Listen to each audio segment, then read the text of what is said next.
তো ভিউয়ার্স, আপনারা দেখতেই পারতেছেন আমাদেরকে পুলিশ আটকাইছে। তো এই যে দেখতেই পারতেছেন আমাদের প্রত্যেকটা বাইকের পিছনে একজন করে পুলিশ উঠছে। তো উঠে আমাদেরকে থানায় নিয়ে যাচ্ছে, শিবালয় থানায়।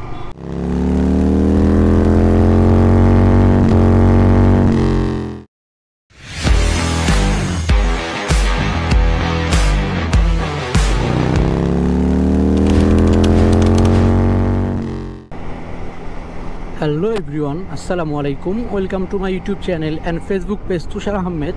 আশা করি আপনারা সবাই ভালো আছেন, আপনাদের দোয়ায় আমিও ভালো আছি। আজকে যাচ্ছি মানিকগঞ্জ জাফরগঞ্জ একটি ট্যুরে। এটা হচ্ছে মানিকগঞ্জ ট্যুর।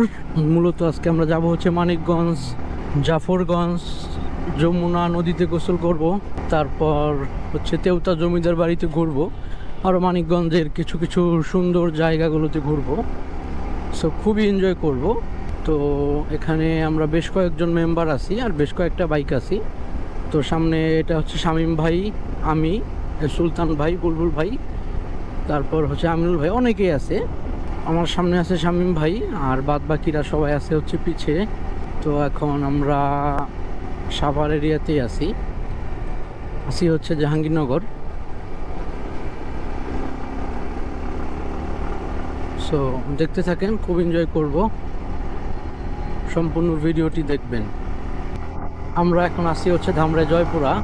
তো অলরেডি মানিকগঞ্জ রোডে উঠে গেছি। এই যে আমার সামনে হচ্ছে ইয়ামাহা রাইডার্স ক্লাবের স্কোয়াড, সবাই খুব সুন্দর সারিবদ্ধভাবে যাচ্ছে, আর পিছনে একজন আছে সুলতান ভাই।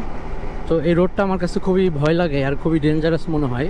তার কারণ হচ্ছে সিঙ্গেল রোড, মানে কোনো হচ্ছে আইল্যান্ড নাই রাস্তার মাঝখান দিয়ে, আর প্রচুর পরিমাণে দূরপাল্লার গাড়ি চলাফেরা করে, যার কারণে ওভারটেকিংও বেশি হয়। আর এই রোডে ওভারটেকিংগুলো খুবই রিস্ক, খুবই ঝুঁকিপূর্ণ। মূলত হচ্ছে দূরপাল্লার গাড়িগুলো যখন ওভারটেকিং করে তখন হচ্ছে প্রচুর পরিমাণে চাপ দেয়, একবারে রাস্তার সাইডে চাপায় দেয়। এটা হচ্ছে বাইকারদের জন্য খুবই বিব্রতকর একটা পরিস্থিতি। সো এই রোডটায় খুব সেফলি রাইড করতে হয়। তো এখানে বুঝতেই পারতেছেন যে গাছপালা বেশি, পরিবেশটাও একটু অন্যরকম, একটু ঠান্ডা আবহাওয়া। সো দেখি আগে কোথায় কোথায় যায় মানিকগঞ্জে। আসলে কই কই যাব আমি শিওর না, বাট যমুনার তীরে তেওতা জমিদার বাড়ি, আরিচা ঘাটে, এরকম কয়েকটা জায়গায় আমরা যাব, যে এটা কনফার্ম। এখন আমরা আছি হচ্ছে মানিকগঞ্জ শহরে। এটাই হচ্ছে মানিকগঞ্জ সিটি, এর দুই পাশে। আর এটা হচ্ছে হাইওয়ে, মানে আরিচা রোড।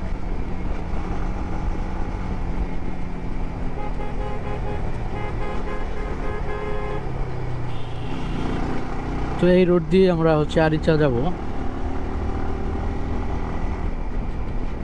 তো ভিউয়ার্স, আমরা একটা চা ব্রেক দিব। তো দেখি কোথায় দাঁড়ানো যায়, যে কোনো একটা জায়গায় দাঁড়িয়ে আমরা একটা ব্রেক দিব। অনেকক্ষণ হচ্ছে রাইড করতেছি, আর আমাদের ট্যুরমেটরাও আরেক রাস্তায় ঢুকে পড়ছিল বলে, তো ওনারা আসতেছে, ওনাদের জন্য দাঁড়াবো। একটা ভালো একটা জায়গা দেখে দাঁড়াতে হবে, রাস্তার মধ্যে দাঁড়ানো যাবে না।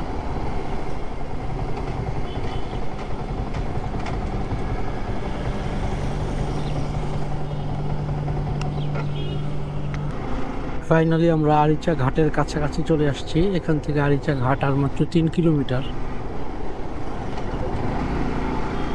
সো দেখতে থাকেন, এখন যাচ্ছি আমরা হচ্ছে আরিচা ঘাটে। তো আরিচা ঘাটে যাব অথবা তেওতা জমিদার বাড়ি যাব, যে কোনো একটা স্পটে যাব।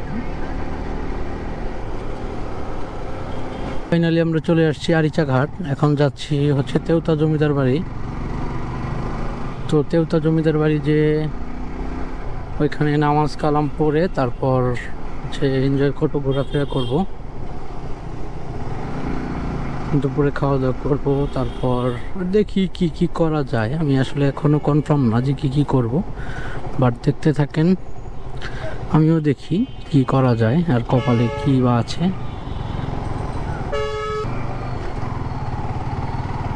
তো সামনে হচ্ছে তেওতা জমিদার বাড়ি, এটা হচ্ছে তেওতা জমিদার বাড়ি রোড।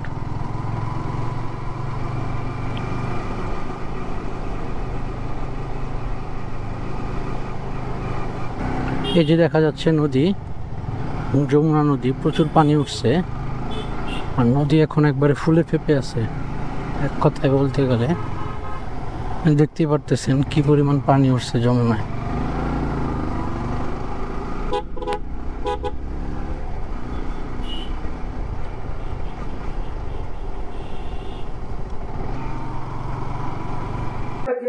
ফাইনালি আমরা চলে আসছি হচ্ছে তেওতা জমিদার বাড়ি। আমাদের সাথে ওয়াইসির অনেক মেম্বার আছে। এখানে আছে কাশেম ভাই, অনেক পুরো পরিচিত কাশেম ভাই, সেই 106 কেজি ওজনের প্লেয়ার নিয়ে সাবেক কাশেম ভাই, সিনিয়র ভাই ব্রাদার আমিনুর ভাই, এটা হচ্ছে জাতীয় দুলা ভাই, তারপরে হ্যাঁ এরপর শাহেদ ভাই, ইফতেখার ভাই না, আর চিনে নি শামীম ভাই রে, শামীম ভাই, তারপর হচ্ছে রাজা ভাই, তাই নাকি? তো আজকে আমরা তেওতা জমিদার বাড়ি ঘুরবো, আরো বেশ কয়েকটা স্পট ঘুরবো। তো আমরা শামীম ভাইয়ের কাছ থেকে শুনি আজকে আমরা আর কই যাবো। শামীম ভাই, ধন্যবাদ সবাইকে। আজকে অনেকদিন পর সাভার ইয়ামা রাইডার্স ক্লাব সাভার একটি ডে ট্যুরের আয়োজন করছি। তো আজকে আমরা প্রায় 15-16 জন আছি এখানে।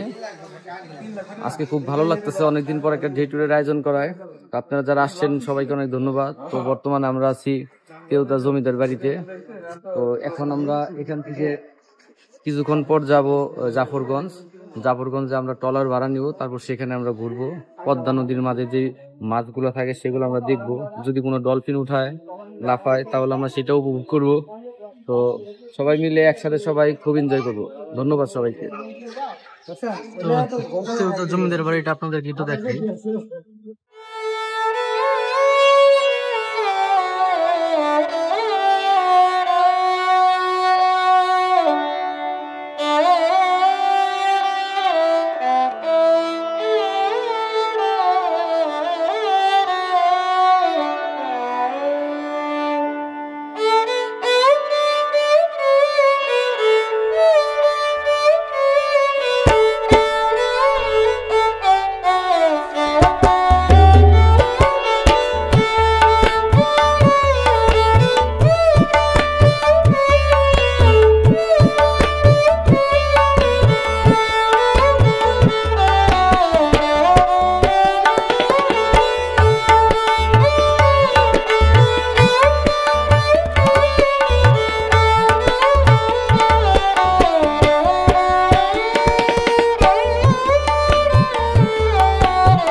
তো ভিউয়ার্স, আমরা ছিলাম হচ্ছে তেওতা জমিদার বাড়িতে। তো আজকে যেহেতু 15ই আগস্ট, তো পুলিশ এসে বলতেছে আজকে বেশি ঘোরাঘুরি করেন না, আপনারা কি 15ই আগস্ট পালন করতে আসছেন না? এরপর বললাম যে স্বৈরাচার খেদাইলাম আমরা, আর আমাদের বলে আমরা নাকি আওয়ামী লীগ করি। তো তারপর যাই হোক, তো ওনারা আইনের লোক সম্মানের সাথে বলছে যে এখান থেকে এখন চলে যান, কারণ এলাকাটা ভালো না, বা আজকের দিনটা আসলে ভালো না, প্রবলেম। এরপর এমনি তো আমাদের চলে যাওয়ার মতো টাইম হয়েছে। এরপর আমরা ওখান থেকে বের হয়ে গেছি। এখন দেখি কই যায় আমাদের গ্রুপ। তো আমাদের গ্রুপের অনেকে আগে চলে গেছে, আমি একটু পিছনে পড়ে গেছি। তো ভিউয়ার্স, এখন আমরা আবার চলে আসছি আরিচা ঘাটে। এই হচ্ছে আরিচা ঘাট।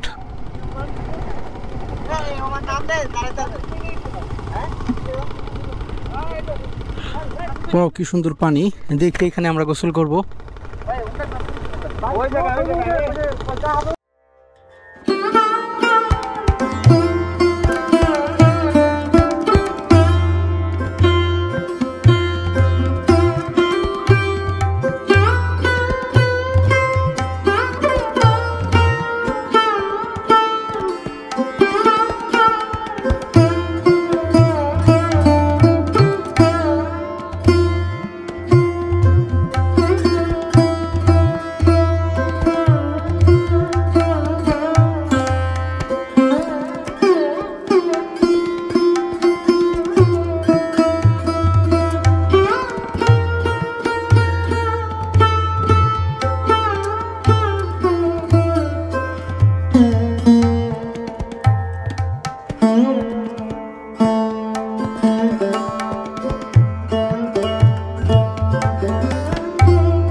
ভিউয়ার্স, আপনারা দেখতেই পারতেছেন আমাদেরকে পুলিশ আটকাইছে। ওই যে তেওতা জমিদার বাড়িতে থাকার সময় আমাদেরকে পুলিশ আমাদেরকে যে বলছিল যে 1 মিনিটের ভিতরে এই এলাকা ত্যাগ করেন, তো আমরা ভাবছি যে তেওতা জমিদার বাড়ি এরিয়াটা ত্যাগ করতে হবে, বাট ওনারা বোঝাইতে চাইছে যে শিবালয় থানাটা ত্যাগ করেন। বাট আমরা হচ্ছে শিবালয় থানা থেকে বের হই নাই, এজন্য আমাদেরকে হচ্ছে থানায় নিয়ে যাচ্ছে। তো আসলে কোন দেশে যে আমরা বসবাস করতেছি, একটা স্বাধীন দেশে যদি স্বাধীনভাবে ঘুরতেই না পারি তাহলে কি লাভ আপনারাই বলেন। তো আসলে আমাদেরকে এখন থানায় নিয়ে যাচ্ছে, তারপর থানায় যাওয়ার পরে কি হবে আমি আদৌ আসলে জানি না। তো দেখি থানায় নেওয়ার পর কি করে, হয়তোবা জিজ্ঞাসাবাদ করে ছেড়ে দিতে পারে অথবা আটকায়ও রাখতে পারে। তো এই যে দেখতেই পারতেছেন আমাদের প্রত্যেকটা বাইকের পিছনে একজন করে পুলিশ উঠছে, তো উঠে আমাদেরকে থানায় নিয়ে যাচ্ছে, শিবালয় থানায়। আর আমাদের অপরাধ হচ্ছে আমরা 15ই আগস্টে ঘুরতে আসছি, তো ওনারা ভাবছে যে আমরা আওয়ামী লীগের লোক বা আমরা আওয়ামী লীগ করি, তো এই জন্য আমাদেরকে নিয়ে যাচ্ছে আমাদেরকে জিজ্ঞাসাবাদের জন্য। তো ওনারা ভাবছে যে আমরা 15ই আগস্টের শোক পালন করতে আসছি।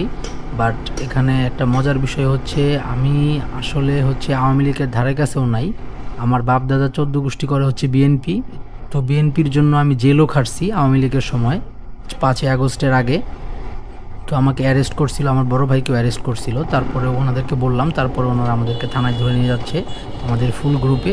এই যে শিবালয় থানার সামনে দেখতেই পারতেছেন, তো আমাদের সবাইকে নিয়ে থানায় যাচ্ছে। আসলে জানি না কি হবে, আল্লাহ মাবুদ ভালো জানে যে কি আছে কপালে। দেখি আল্লাহ কপালে কি রাখছে।